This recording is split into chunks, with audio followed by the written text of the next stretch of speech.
What are parked and add-on domains? What about subdomains? A parked domain is a domain name that leads to the same website as another domain name. The domain is, in essence, parked on top of the other domain. For example, suppose we have a domain name mysite.com.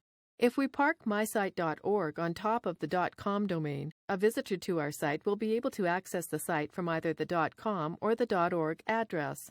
The visitor won't notice any difference in the website at all, no matter which one she chooses. An add-on domain, on the other hand, is a domain that will display a completely different website. So, if you pay to be able to host an add-on domain on your hosting account, you are basically being given permission to host another site in addition to your main website. Suppose you have mycatsite.com, but you also want to launch a sister site called mydogsite.com. You would do this using an add-on domain. It is important to note that buying add-on domain or park domain rights from your hosting provider doesn't actually give you a domain name.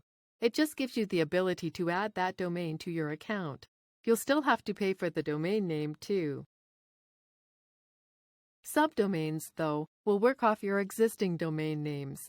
They can be used for the same purposes as regular domain names. They just have an extra part in front.